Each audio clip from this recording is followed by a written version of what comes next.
All right, so this section's been a difficult one for me. So I've got me here. I haven't introduced him yet, but I got Michael Waba behind the camera, and we've been going back and forth. So Google Ads is like the one place that I feel like I'm a 10 out of 10.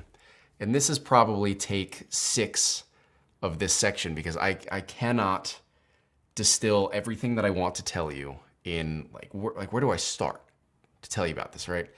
So every section I'm going through right now is someone's career. Can be someone's career. Google Ads, there's people that do that just in their career and they make 6 figures. And there's SEO and people do that just in their career. And I'm trying to teach you all of these things, right, that are at a micro level that you can run off with each of these and go live a whole fulfilled life with it, right? So how do I just break this down by itself? So I'm trying my best. I think I've got it figured out. So follow me on this. What I've done here is we're creating a Google Ads. So you're gonna go to ads.google.com, you'll search Google Ads and go to create an account. And so that's what I've done here. And my first pro tip is actually right off the bat. So what they're gonna want you to do is they're gonna want you to start telling them what's your advertising goal and going through.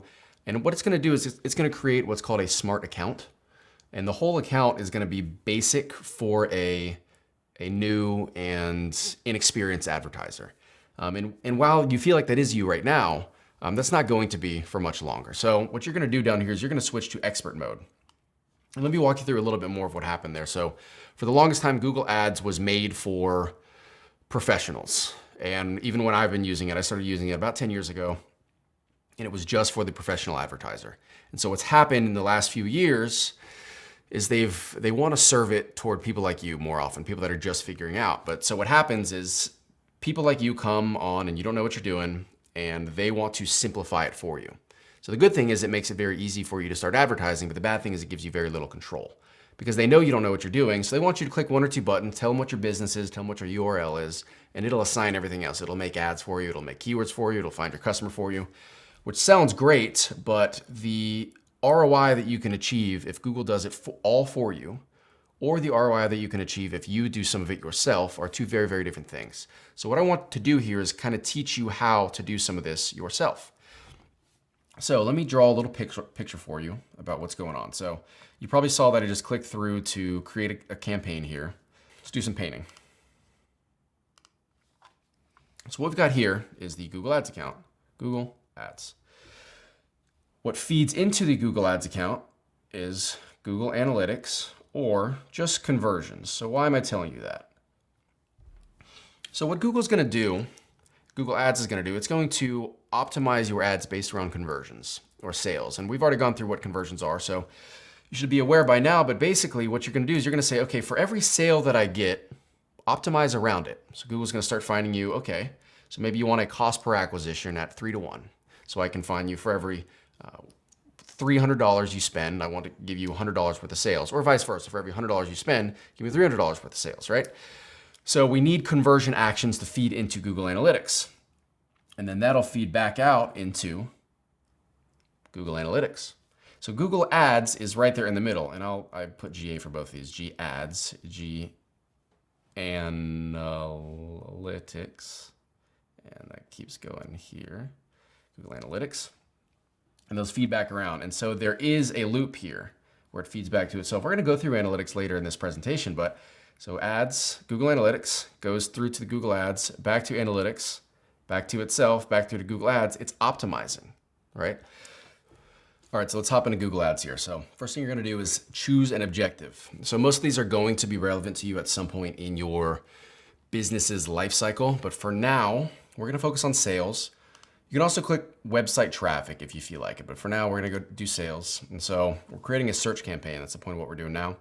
Later on, we're gonna show you how to do a performance max campaign. We're gonna do shopping campaigns, video campaigns. For now, click search.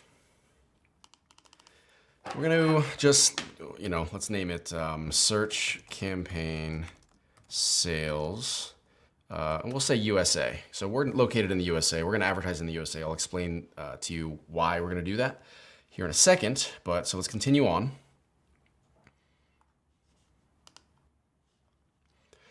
All right, so look here on the left side. It's gonna have a whole list of stuff that you need to accomplish before we can get this campaign live. I talked about conversion actions a second ago. So what we haven't done yet with this campaign is connect it to a conversion goal. So let's set a budget. So we set daily budgets here. A quick pro tip is with these daily budgets, they will spend over the amount that you assign here up to 200%. So if I want to spend, like if I really have a budget for $1,000 a month, like hard cap, you might think, okay, I'm going to put 33.33. That's roughly enough to spend $1,000 in a month. If that's your hard cap, let's go something more like $25 or $20. Because again, it will spend over the budget that you assign. I wish that was not true. It doesn't seem fair, but they will do that. So then for bidding, we're gonna put on what we want to focus on. Is that clicks? Is that conversion? So we haven't hooked up conversions yet. I'm gonna, again, walk you through that here in a second. So we're gonna go to clicks and set a maximum cost per click bid. So why is that important, the max CPC bid? We talked about, maybe it was 2 sections ago, the effect that CPC has on your ROI. So the max CPC, that's the kind of the first thing that you can do to get higher up in the search results. And we've already talked through that being first place may not be the best thing, right? Spending more for that click may not be the best thing. So let's set that maximum CPC, let's say for now $1. I'd kind of recommend anytime you're setting up a campaign, just start with $1. And one of 2 things will happen. You will either not spend any of your budget because your bid is just way too low. And every industry is very different. So I can't really say that you should just set this as a CPC. So for example, injury lawyers. This might sound insane. Injury lawyers are notoriously the most expensive type of cost per click advertising. So they are upwards, and I'm not even kidding, they're upwards of $600 for a single click. So that if I were to click on this ad for an injury attorney, they would pay $600 right then and there. So go ahead, go Google an injury attorney and go cost them a couple $100. But it's so variable. Again, it's a competition, right? So all these, for their industry, their average value of a customer is so high that they can afford to pay that. But for you, you're not gonna want that. So we're gonna set a max CPC bet at 1 right now. Maybe that's too high. I mean, maybe later on that you can have a max CPC at 50 cents and you can still spend your budget, and that's the best scenario. Start with 1. We've got some more settings down here. So ad rotation, let me tell you what that is. So later on, we're gonna set up some ads, and with the ads that you set up, Google has the option or you give Google the option of, hey, show all the ads that I have here evenly, or optimize my ads based on which one is performing best. And so when I say performing best, it's gonna be most likely the best click-through rate.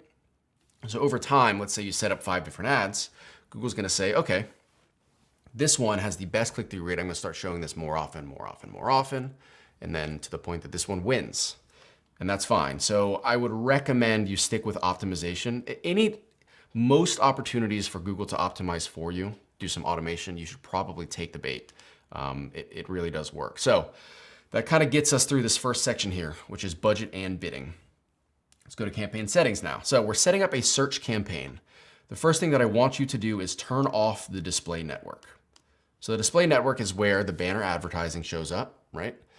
We are trying to set up a search ad right now just to show up in search results. So what'll happen if you leave that on is all of your budget, most of your budget will be spent on the banner advertising because it's very, very cheap. So if I have a $1 cost per click bid, it's gonna spend a bunch of my money in the display network. The display network is a good place to spend money, but we're gonna create a campaign just for the display network. We're not just gonna have stuff that cross-pollinates like that because it messes up our data.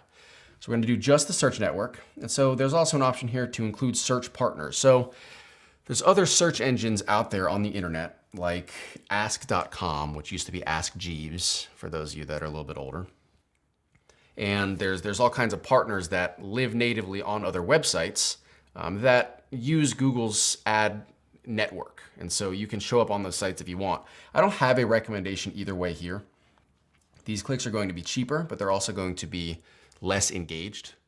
So I would recommend that you feel it out. So later on you can kind of look at, it's called segmentation, and you can see which of these channels the users are coming in on. So is it through Google search or is it through partners? And you can see later on how they're performing. So don't make that judgment now, maybe just leave it on and later on check your data. So we go down to locations here. So you have all countries and territories, US, Canada, enter another location. So obviously, if you're in another country, you're gonna be doing that.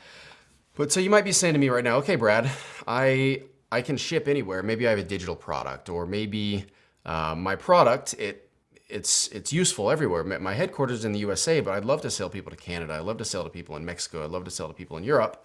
But here's the problem. Customers purchase rationally, right?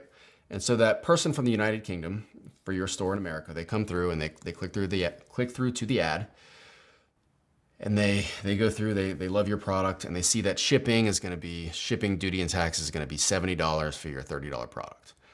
They're just not going to purchase, right? And if they do, at a much, much lower rate.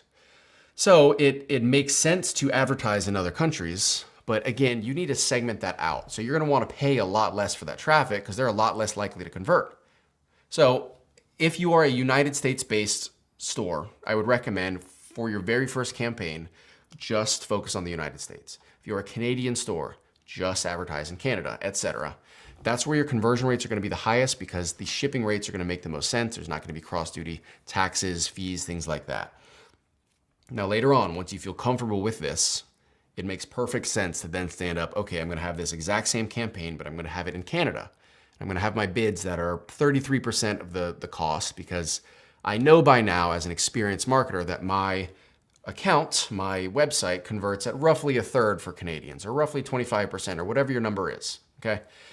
So just focus on where you're at. We have languages as well. Just focus on the language that your website is in. So I'm going to assume you're watching this class in English, that you speak English no matter where you are, even if you're South Africa, even if you're United Kingdom, whatever. Just focus on English or whatever the native language of your website is, or the native language of your advertising. So just whatever makes sense. So that's another thing that people might say, especially here in North America. People might say, well, there's people in Canada that speak French. There's plenty of people in America that speak Spanish. I still want those people. Again, those people might purchase on your website, but they're less likely to purchase. And so with your advertising, we're trying to maximize your ROI. So we're going to click every setting here that's going to optimize your ad spend as much as possible. So let's click right here, dynamic search ad setting. This is an interesting one. So if you wanted to, let's say you weren't all that creative, or let's say you wanted some help creating your campaign, you can just enter in your domain name and it'll spit out a bunch of settings for you. That's a little too much automation. So I'm just showing you this because that is an option. Maybe play with that, but we're going to skip that for now. I wouldn't recommend using dynamic search ads as an entry-level marketer, or really at any point in time. They're really not that great. All right, so are you following me so far? I know that this is when we get in the weeds. When we get into the accounts like this, we're doing SEO, we're doing paid ads. This stuff can be boring. So what I want you to do is maybe watch 1 to 2 of these sections a day, tops, and digest what you heard. If you're going through this course and you're trying to go through the whole thing in 2 days, you're not going to take enough out of it. So especially stuff like this is when we really get in the weeds. What I want you to do is the principles that I've given you here. Create a Google Ads account and start learning all the things that you don't know. You're gonna start clicking around. You're gonna say, oh, I don't remember this, all right? There's all these other options. What about these? You're gonna get on YouTube. You're gonna start learning. You're gonna click. You're gonna mess with stuff yourself, right? You're gonna just click stuff and see what happens. But yeah, this is when we get in the weeds. So bear with me. It's the important stuff though. This is where we actually make our money. The other stuff is fun, right? The other stuff is theoretical. The last few sections. This is actually where we do the thing that makes us the money. So just zone in with me. So first thing we can do, we're starting to get to keywords and ads. This is what the customer is actually going to see. I say the customer, the potential customer, the clicker, right? So plug in your domain. So let's do mine. Let's go to ecommerceuniversity.io. This is not required, but what's going to happen is it's going to give you a bunch of keyword recommendations. So these recommendations were just trash. They usually are. But this is actually good for us because what I want to show you is a good keyword and a bad keyword. So these are really, really bad keywords. Why are they bad keywords? I want to advertise to people. I'm probably beating this dead horse at this point, but I want to advertise to people that are going to purchase. And I want people that are further down the purchasing funnel. So I showed you intent types a section or two ago. I need to get people that are deep in intent to purchase. So look at this first keyword, your students. What if someone is in the search engine typing in the word your students? Like, what are they looking for? I have no idea what that person might be looking for. They're probably not shopping for anything at this point in time. And so when Google gives you these automated keywords, they're going to give you all kinds of stuff. So I hope this is, what I want this to be is a little bit of an eye-opener to not trust Google all the time. And I was talking earlier about how Google will do automated campaigns and things like that. This is the kind of stuff that they'll create for you because it's all algorithmic. It's all just a robot, right? So this is where you need to take control, especially with the keywords and with the ads. This is where a human really needs to take control. So I need to find someone that's going to be searching for my kind of service. So e-commerce university, you, the person that's watching this, what might you have been looking for? How about Shopify store creation lessons, maybe, or new e-commerce business courses? That could be a really good one. Or e-commerce advertising course. So those are 3 keywords that are far more relevant to my buyer, right? Those people are probably interested in something that they want to purchase. They need what I'm offering. It's not too broad. See, a big mistake a lot of people make when they're creating keywords is they might just type in a word like this: e-commerce, a broad match, e-commerce. I mean, there's all kinds of things that searcher might be looking for. And if I'm having an e-commerce course, that person might just be looking for the definition of e-commerce. They might be looking for stuff like Shopify, software like Shopify to just create their own e-commerce store, right? It could have nothing to do with what I'm offering. So I really want you to stay away from single word keywords, unless it's your brand name. But so, you might notice what I did up here. I just did a bunch of phrase match keywords. When you're starting out, phrase match is the best way to get traffic without wasting too much of your money. All right, so here's what I want you to do when you create your own keywords. It's a little bit of homework for you. I want you to create keywords that are at least 3 words long, and I want you to use phrase match. So look what I did here. I'm going after long tail keywords. So nothing like that, nothing e-commerce, nothing shoes, whatever you sell, purses. That's way too broad. You have no idea what that person is searching for. So what I want you to do is create I want you to create 12 long tail phrase match keywords, just like these, and set those live first. Shopify store creation lessons, that's 4 words. New e-commerce business courses, 4 words. Don't go past 5 words though. Stay between 3 and 5 for these phrase match keywords, and I think you're gonna like what the results are. So those are the keywords. That's when it comes to advertising. If I'm gonna rank the most important things for online advertising, keywords, number 1. If you get the keywords right, that's what it takes. Number 2 is gonna be ads. So we're gonna create ads right here. Everything else comes after that. All those campaign settings, your budget, all those things, keywords, ads. So let's create a good ad here. So we got my final URL. The final URL is where I want people to actually land for this ad. So you're gonna be creating a few different types of campaigns as you go on. You're gonna create some that are just for your brand. So let's just say it's your brand name. It would make sense to land people on the homepage, but some of your specific products that you have, you're gonna wanna land them on the product itself. So we used the umbrella example before, but if I'm a company that sells all kinds of stuff, and simply one of my products is an umbrella, if they're searching for that, I wanna get them as close as possible to the final purchase. Part of e-commerce is the principle of least click. So the least amount of clicks that somebody can do to get to a checkout is better, right? So think about it on a macro scale. I get 10,000 clicks and it takes on average, let's say 7 clicks to get to the purchase. I've got 2 different collection pages and a few different things someone has to click and some cart pages. And let's say it takes 7 clicks to get to the final purchase. For 10,000 people, every conversion step, you're gonna have a few different people fall off. A certain percent of people fall off. And so the less amount of clicks that I can get, you're gonna have less percent of people falling off. So that's what Shopify does really well, is they have a pretty clear structure of home, collection, product, cart, checkout. So you can purchase off Shopify. If you land on a homepage, you can purchase in 5 clicks. That's really good. So what I wanna do is, if someone's searching for a specific product of mine, I wanna land them on the product itself so they can get a purchase in just 3 clicks. That's the perfect scenario. 3 clicks is, you can't really get much lower than that because you have to get to the cart, you gotta get to the checkout, right? So 3 clicks is pretty good. I'm sure there's some way to have 2-click checkout or 1-click checkout, but generally speaking, a 3-click checkout is the way to do it. So for now, let's make my final URL just my homepage, ecommerceuniversity.io. Let's set a display path here real quick. So e-commerce education. So what is a display path? Look at this sample that is getting provided right here. A display path is a way to kind of fake a URL. So it's just a way to get your ad larger. So a larger ad means a higher click-through rate. You want to make sure your ad is as large as possible. So anytime you have a set number of characters, kind of like right here, you want to max that out. So e-commerce, maybe I could put school or something like that. E-commerce education, no, that's not going to fit. So try to get as close as you can to that max character number without being wacky. I mean, don't do that. You know, that's strange. So try to maximize your space given when possible. So let's keep creating. The most important part of the ad itself is your headline. That's where you need to create a hook. So responsive search ads right here, that's what these are. You create a certain number of headlines for Google to use. And so let's say in this example, I have 7 different blanks here. They will alternate these 7 different headlines, and whichever 3 over time are the best ones, those are the ones that are going to stay up at the top. So I have a few suggestions here. So Ecommerce University, they have some suggestions for us. Ecommerce University, let's say Shopify education for beginners. Let's see if I can make that thing fit. Ooh. Shopify education for beginner. No, that's not very good.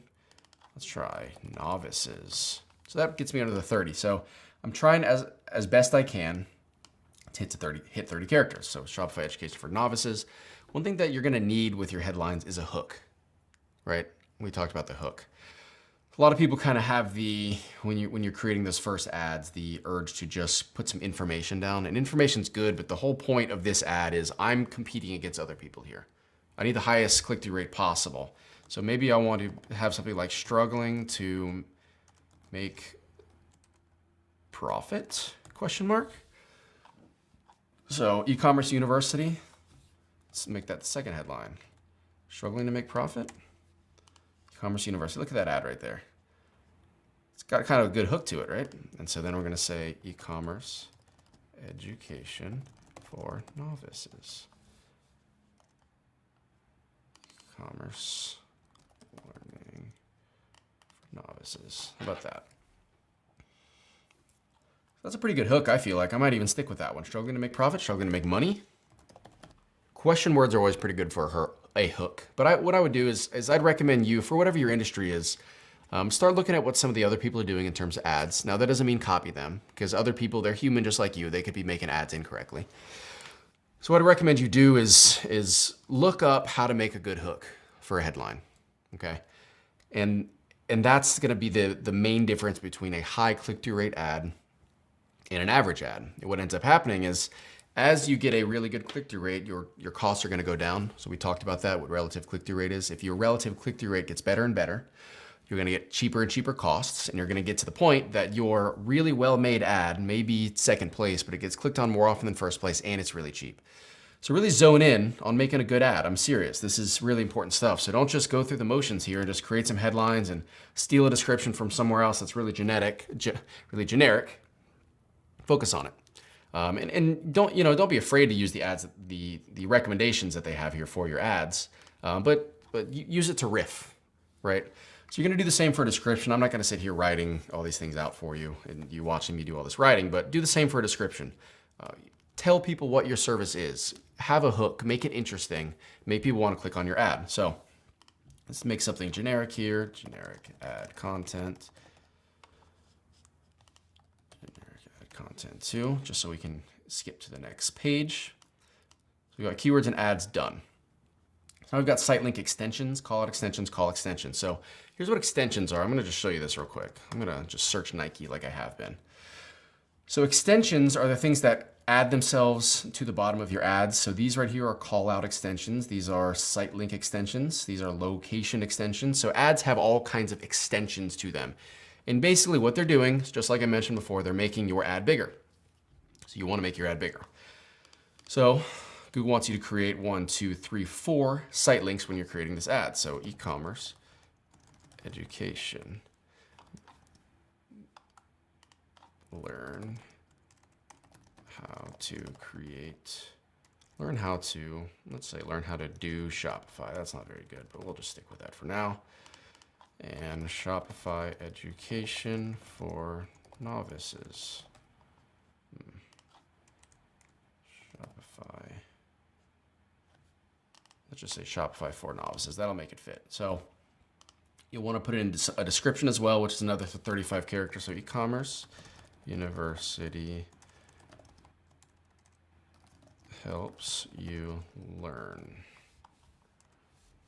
This is obviously a bad ad, but you get what I'm doing here, right? You get what I'm doing. You put in some description lines, learn how to make money. So the reason site links are cool, especially when someone is searching a branded search for so for me, if someone's searching for e-commerce university, what I can do with that is I can have someone that's looking for my brand, and then I can redirect them to product pages that they may want to be at. So let's say I know most people, when they click on my site, they always end up at either new products or bestsellers or a sale page or something like that. I may want to create a site link that says sales.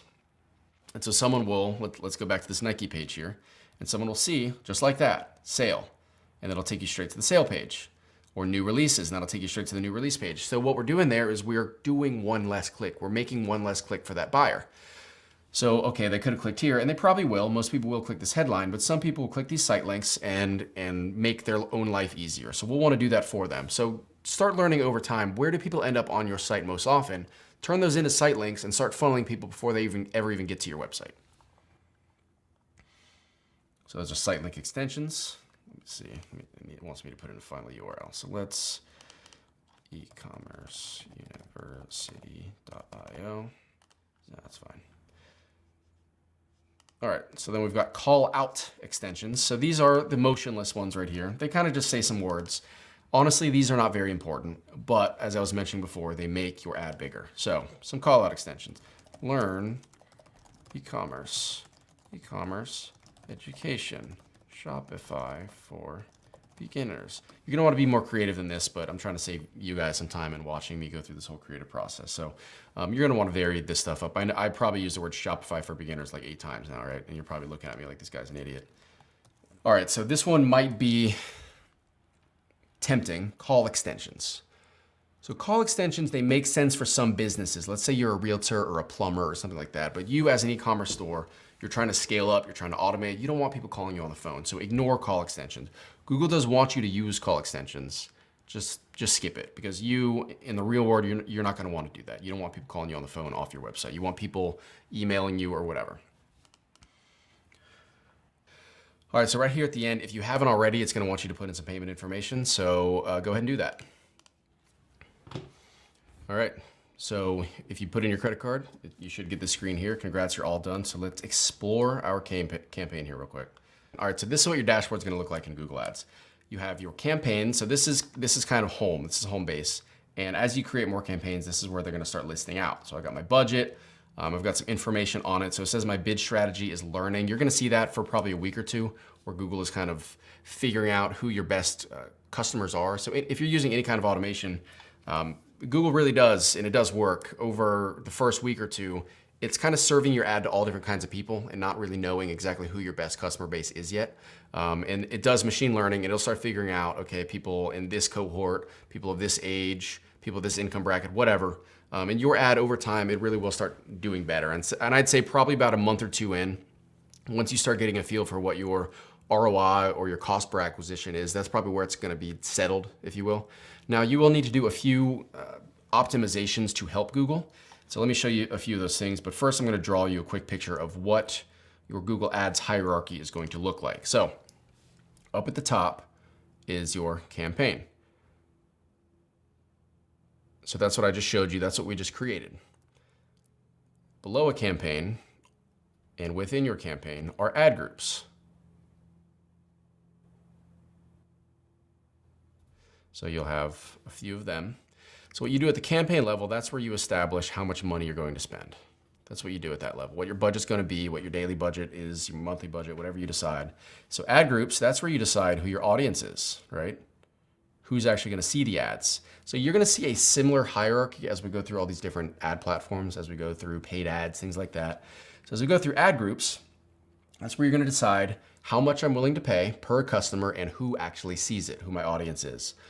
So we set that with the keywords. That's how we set our audience in this case. But for Facebook or with YouTube ads or things like that, at the ad group level, maybe it's a specific audience. So maybe it's people of a certain income or people that follow certain channels or things like that. But again, you're going to see a similar hierarchy. So under the ad groups, that's where you then get the ads themselves. Ads. So I hope you love my little drawings here. Little ads. So you can see how it kind of exponentially grows. You have the one campaign, then you'll make multiple ad groups, and you'll make multiple ads. And so by the time you get to the ad level, you should have quite a few. And the ads is just where you decide what the messaging is going to be. All right. So I'll draw a little envelope here, the messaging. So your money at the top, who is actually seeing it in the middle, and the actual messaging here at the bottom.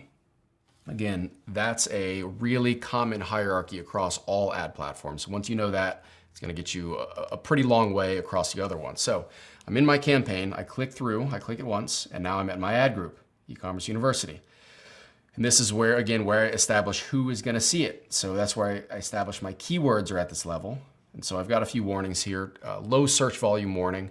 And that's probably true since I have these at phrase match. Over time, if no one's clicking on these, I'm going to want to create more keywords, or maybe I'll move these to broad match or something like that to make them seen by more people. So what you're going to want to do with keywords, I just mentioned before about helping optimize. This is a really important place to be. It's called negative keywords. So we create keywords or positive keywords, but we've kind of shortened that to keywords. And that's what people are searching for to find you. But there's also negative keywords, which is if someone searches for this, don't show my ad. It's a keyword exclusion. So you're going to want to add a few of these. And let me just add a few examples that are going to be useful. So for my campaign, I might really not want someone searching for the word free. This is a paid course. Someone searching for free courses, they're probably not likely to purchase. The word cheap, I use the word cheap as a negative on everything that I do. The reason I do that is because those people are trying their best to find the least cost that they can. They don't convert at a good rate. They're going to shop around a lot. So you probably want to do the same thing. Exclude the word cheap. Maybe for a negative keyword, you want to exclude things like Amazon or eBay, places where someone's looking for another brand. So if they click on your ad, it's not going to be overly useful. So you can try that as well. And over time, you're going to start adding more and more to this. So you're going to start noticing people might be looking for a certain keyword over and over and over, and they're just not purchasing, or it's not that relevant, but Google keeps serving ads to those people. So you're going to want to cut those out. So you'll notice here that I'm using phrase match for all these negative keywords. Some people might want to do exact match, where you start free e-commerce course, and you have a permutation of every version of free course online. Free, everything free. That's just a pain. You can accomplish the exact same thing by just doing a phrase match with the word free. So anytime free pops up in any kind of search ever, you're not going to pop up. Here's what you're not going to do. You're not going to use broad match keywords for your negative keyword list. It confuses Google. It gets very confused. It'll start excluding things that really should not be excluded because it is a broad match. So what I'm saying is use phrase match for negative keywords always. That's a big pro tip for you. It takes a lot of people a long time to learn that one, so I just got you to level 3 pretty quickly. So that's what you have on the ad group level. And then finally, you click through the ad group and you end up at your final level, which is the ads themselves. I've only created one ad. You're going to want to create a couple in each ad group. So just have a goal of, let's say, 3 per ad group. Try to do 3 ads per ad group, and then a few different ad groups based on different keyword types in your campaign. And that'll be a good place to start. So that's search advertising in a nutshell.